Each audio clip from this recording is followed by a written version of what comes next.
You eat one piece of candy, then you eat another. You tell yourself this is the last one. It is not the last one. 20 minutes later, the bag is empty, and you do not remember deciding to finish it. This is not weak willpower. This is a survival strategy working as designed in a world that no longer needs it. Your ancestors did not evolve to resist sugar.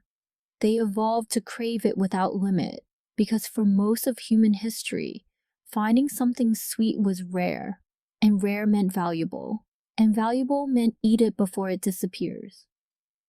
For most of human existence, calories were scarce.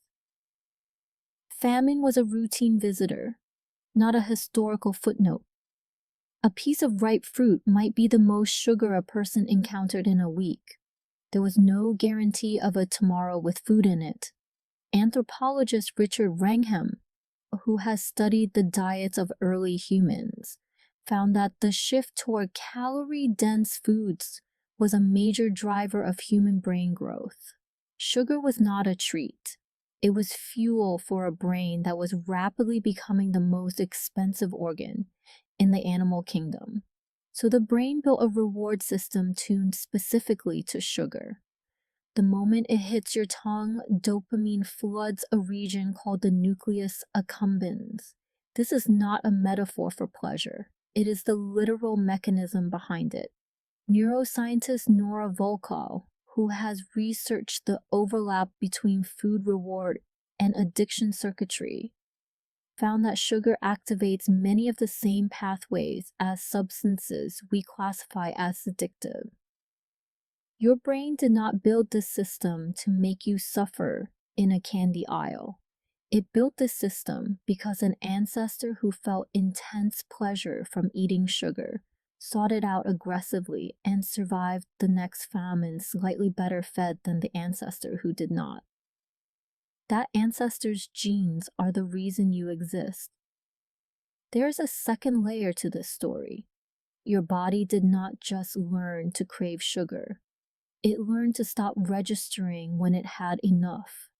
In the natural world, sugar almost never appeared without fiber attached to it. A piece of fruit comes wrapped in skin and pulp that slows digestion and triggers fullness signals. Your ancestors physically could not overeat sugar the way you can today, because the foods containing it forced moderation through their structure. Now picture a candy bar or a soda. The fiber has been engineered out. What remains is concentrated reward with none of the natural breaks.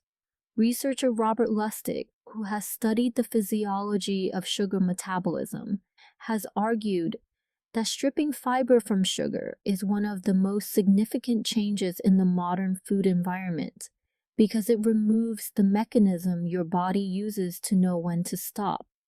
You are not lacking willpower when the bag empties faster than you intended. You are missing a brake pedal that was engineered out of your food decades before you were born. This also explains why a slow-digesting apple rarely triggers a binge, while a candy bar almost always can. It is not really about choice. It is about an ancient reward circuit meeting a food environment it has never encountered before in the history of the species. There is a third piece worth understanding, and it explains why stress makes the craving worse.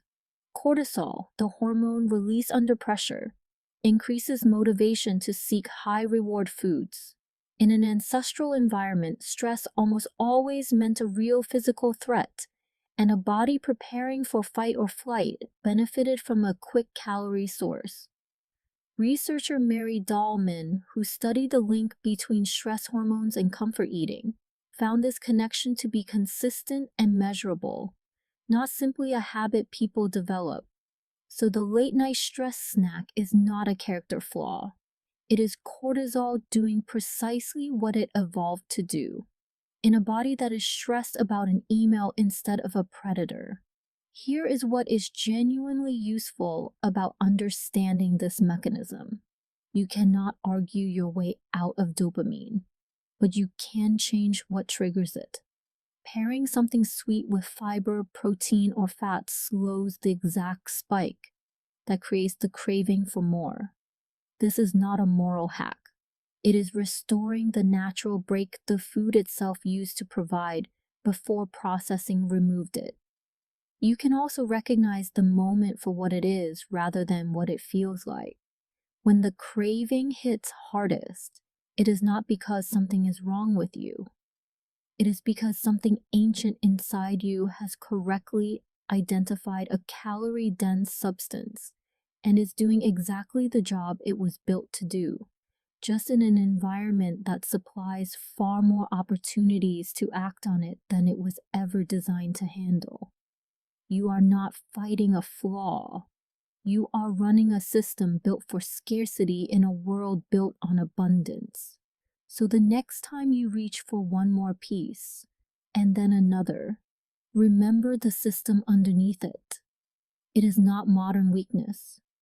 It is ancient wisdom, applied to a world that changed faster than biology could.